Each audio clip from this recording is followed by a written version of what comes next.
Al igual que el peinado, los egipcios, tanto las damas como los caballeros, le otorgaba mucha importancia al perfume. Perfume de mirra, de nardo, pero más que todo de loto.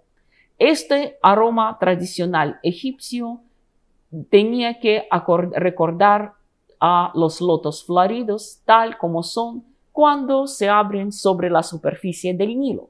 Sin embargo, aunque no hay nada extraño en este apego de los egipcios por los aromas finos y sofisticados, tal vez un poco extraño nos parecería su forma de aplicar el perfume.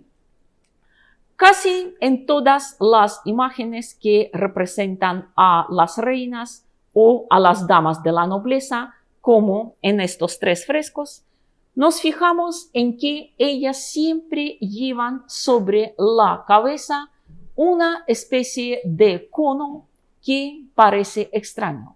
¿A qué se debe esta cosa en la cabeza? En realidad, esto era la forma de aplicar el perfume. Sí, los egipcios, a diferencia de nosotros, preferían usar el perfume no en forma de líquida, es decir, no regarse con él, sino en forma sólida. Sí, una especie, diría yo, parecida más bien a un bloque de pomada oloroso que se colocaba sobre la nuca. Aquí precisamente vemos cómo unas sirvientas ayudan a estas damas a arreglarse para el banquete y les colocan en la cabeza estos bloques de perfume. Cabe señalar que, al igual que las pelucas que se sostenían en la cabeza pegados con cera de abejas o resina de acacias para no caer, para no quedar ladeado, de la misma manera las sirvientas se las ingeniaban para colocar sobre la cabeza de su señora este bloque, para que la dama podría caminar, moverse, inclinar la cabeza, moverla a todos los lados si era necesario, sin que el perfume se cayera. Con el paso del tiempo, como se sabe, los banquetes a veces duraban largas horas y el clima de Egipto, incluso de noche, era bastante cálido. Estos perfumes comenzaban a derretirse, a chorrear por el largo cabello de la dama, impregnándose la piel, el vestido y llegando poco a poco hasta los pies. Así que, como podemos ver, era un perfume con el cual usted no tenía que aplicarlo cada rato como a veces hacemos nosotros ahora, que ¡ay! Se esfumó ya el olor. No, este aroma se mantenía por horas porque, como podemos ver, el perfume era sólido y se derretía poco a poco. También cabe señalar que hasta hoy día, aunque los egipcios actuales ya no lo utilizan de aquella forma, pasaron, al igual que todo el mundo, a los perfumes líquidos, al perfume en spray. Hasta hoy día, Egipto sigue siendo el país que fabrica muchísimos perfumes y de muy buena calidad. Y por lo general, cualquiera que visite Egipto como turista o por cualquier otro motivo, se considera que hay que traer, sin duda alguna, al menos un frasco del famoso perfume egipcio, el rocío del loto.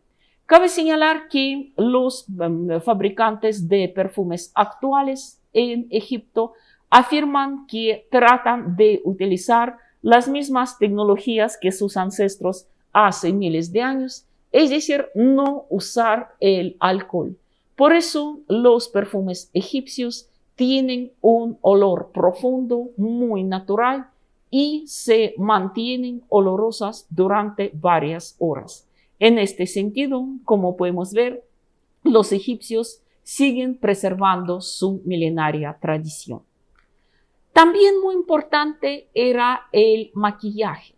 El maquillaje se aplicaba no solo con fines estéticos, sino también con con fines higiénicos y también ceremoniales. Se consideraba que un maquillaje correctamente aplicado puede defender a su dueño de un mal de ojo, de la envidia y de toda clase de peligros. En este sentido, ningún egipcio salía de su casa ni aparecía en un lugar público sin el perfume correctamente aplicado.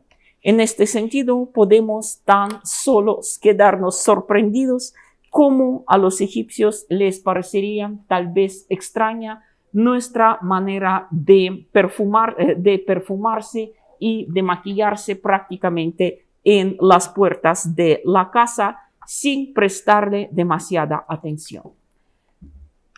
La mayoría de los egipcios, cuando se aplicaban el maquillaje, lo hacían en forma de uyet, lo que significa el que está completo, o en la forma del ojo de Horus.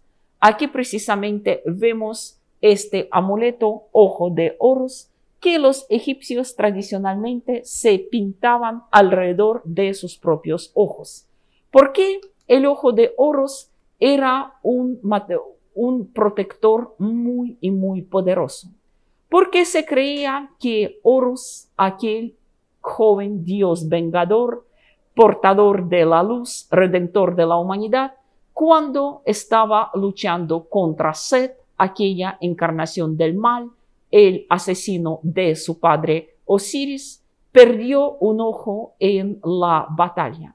Y entonces fue Tot, Dios cuya imagen vemos precisamente aquí, a la derecha del ojo de Horus, le fabricó, acudiendo a su magia secreta, un ojo artificial que le permitía ver mejor que aquel ojo natural que Horus había perdido.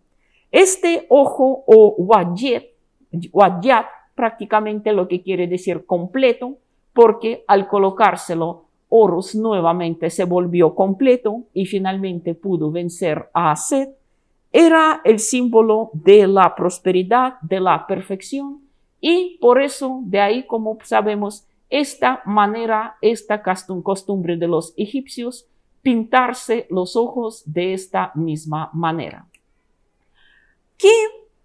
¿Cuáles eran los cosméticos que usaban los egipcios? Gracias a los hallazgos de la tumba, hemos podido identificar algunos productos de belleza usados por las damas de la época. Aquí, por ejemplo, vemos un tubito de col, una sustancia que se usaba para oscurecer las cejas, las pestañas y dar contorno a los ojos, al igual que la pestañina y lápices de tono actuales, que se producía a base de galena molida, un mineral que vemos en esta imagen, bastante común en los desiertos alrededor del Valle del Nilo. Y aquí en el centro vemos un tubito con los restos de col procedente de la tumba de la reina Tiya, esposa de faraón Amenhotep III. Precisamente sobre este artefacto cosmético vemos dos cartuchos con los nombres del faraón y de la reina. Cabe señalar que col lo aplicaban no solo las mujeres, sino también los varones. En las pinturas que representan a estos faraones, por ejemplo, podemos ver que todos ellos tienen los ojos agrandados y coloreados con col. Sí, este se hacía no solo por la belleza.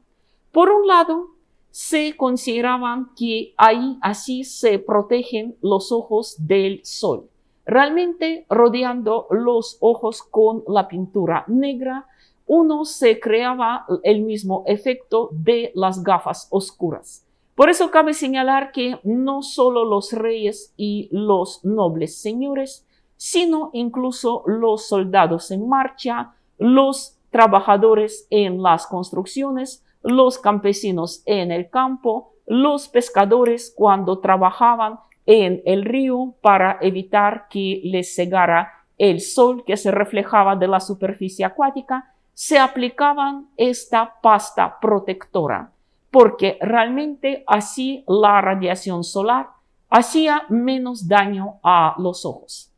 Además, como se sabe, uno de los principales problemas de Egipto, que lastimosamente persiste hoy en muchos países africanos, era una enfermedad conocida hoy como oncocercosis o la ceguera del río.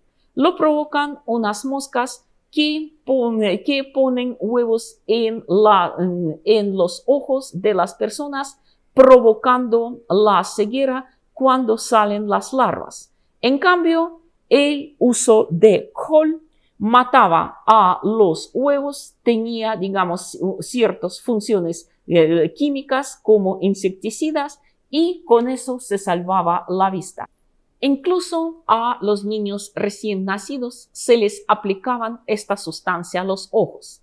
Por ejemplo, en aquellos papiros que contienen los textos del primer cuidado para un recién nacido, ahí se explica no solo cómo se debe cortar correctamente el cordón umbilical, cómo bañar al niño, cómo ponerse los pañales, sino también ponerle alrededor de los ojos esta sustancia.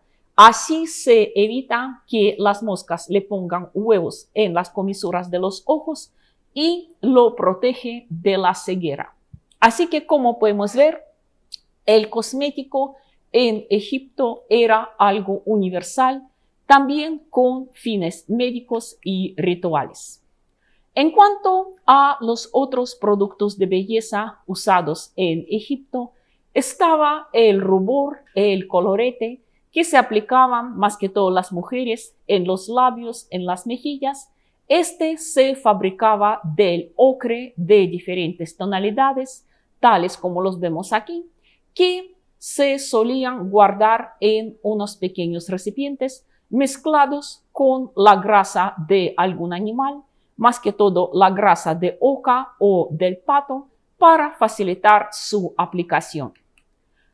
También las mujeres usaban las sombras de colores que se fabricaban de polvo de turquesa, de lapislázuli. Así se obtenían los polvos de color azul o celeste o de malaquita, lo que les otorgaba un color verde oscuro. Así que, como podemos ver, al igual que hoy, a las mujeres les gustaba mucho buscar una mezcla ideal para sus párpados.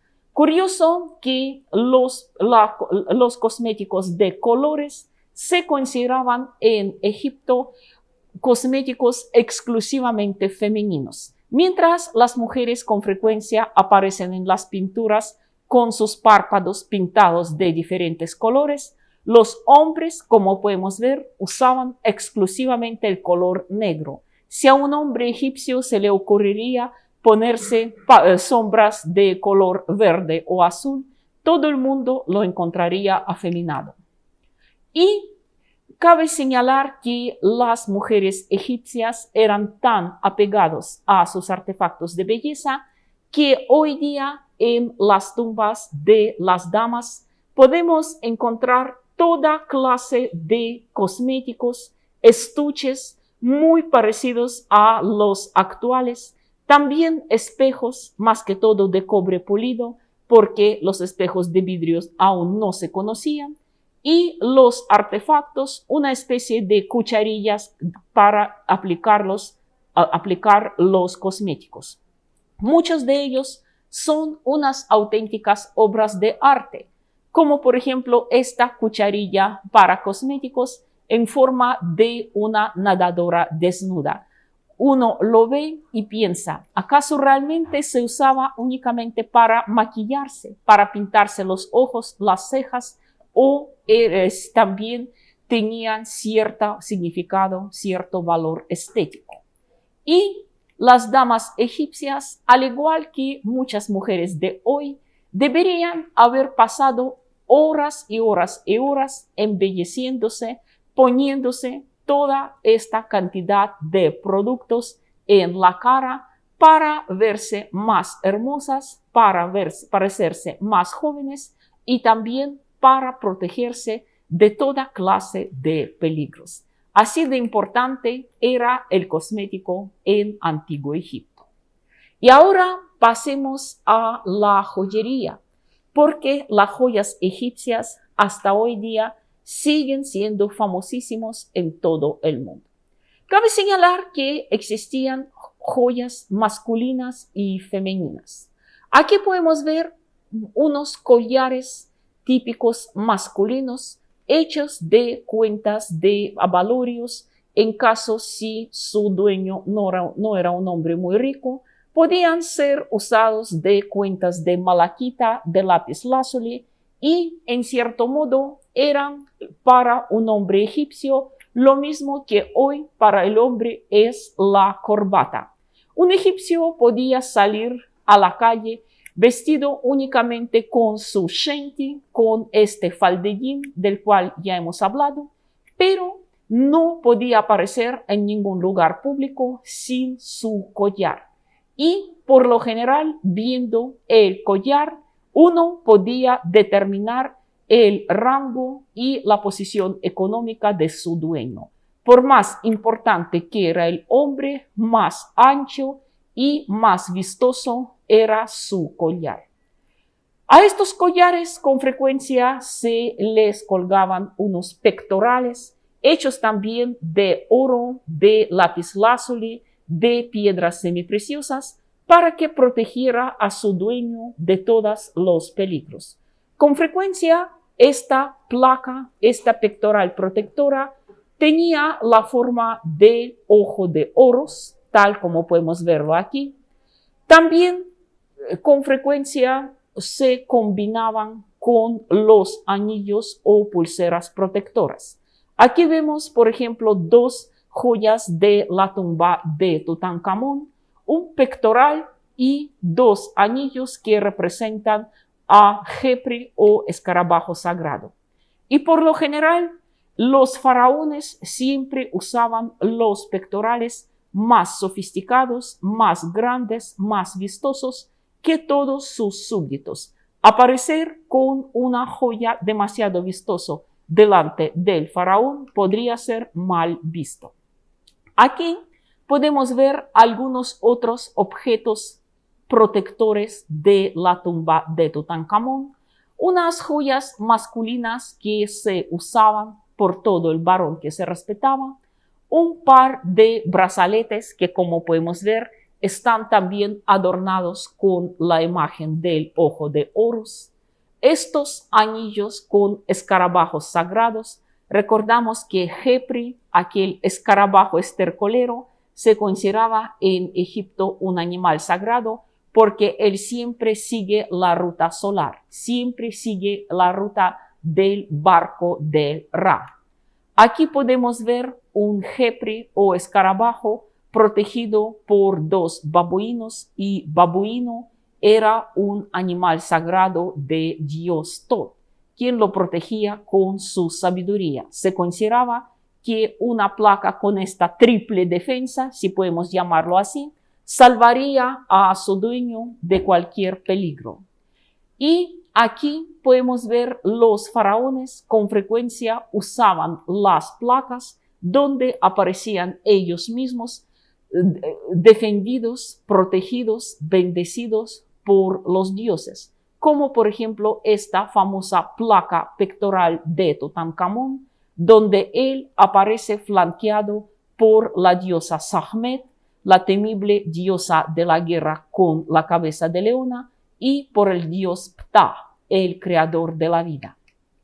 En cuanto a las mujeres, ellas también usaban collares, diademas, pectorales, pulseras, pero ya con su propio significado, que con frecuencia se diferenciaba bastante de las joyas masculinas. Por ejemplo, el deber más importante de mujer en Antiguo Egipto era ser madre, tener hijos sanos Y por eso el motivo muy común de las joyas, de los adornos femeninos, era Tauaret, la misteriosa del horizonte, la diosa hipopótamo que propiciaba el embarazo y también facilitaba el parto. Aquí, como podemos ver, unos collares con la imagen de esta divinidad. También eran muy comunes colgantes o pendientes femeninos en forma de la hembra de hipopótamo preñado, tal vez no muy hermosas desde nuestro punto de vista. A uno tal vez le parecería por qué no adornarse con algún otro animal un tanto más gracioso, más simpático que la hembra de hipopótamo, pero a la mujer que quería procrear, que quería concebir o ya estaba esperando su hijo, se consideraba que no hay mejor protección que una joya de esta forma. Otro motivo muy común de las joyas femeninas era la imagen de la diosa Isis, la gran madre, la gran hechicera. A ella también con frecuencia evocaban todas las mujeres, más que todas viudas, para que les diera alivio, consuelo, porque sabemos que la misma Isis había pasado por todo esto, había perdido a su amado esposo Osiris. Otro motivo muy común de la joyería femenina era la diosa Hathor, la diosa de belleza del amor. Se consideraba que a aquella quien porta una imagen de esta diosa, Hathor, sin falta le transmitiría parte de su belleza, de su encanto, de su seducción y le traía buena suerte en asuntos de amor. Y también otro motivo muy común en las diademas, en las pulseras, en otras joyas femeninas era Wadjet. Wadjet, la cobra sagrada, el símbolo de la fertilidad, la defensora de la ciudad de Button. Claro que podemos tan solo imaginar cómo lucirían todas estas joyas en original, cuando adornaban a sus dueñas, a las reinas, a las princesas, a las nobles damas. Sin duda alguna debería ser un espectáculo maravilloso. Y no es de extrañar que a muchos diseñadores de joyas modernos les encantan los motivos, los diseños egipcios. Aquí precisamente podemos ver algunos especímenes de la joyería actual, pero inspirada en la temática de Antiguo Egipto, con muchos elementos divinos de la religión egipcia. Sin duda alguna, la joyería egipcia, al igual que su moda, su impecable gusto, son eternas.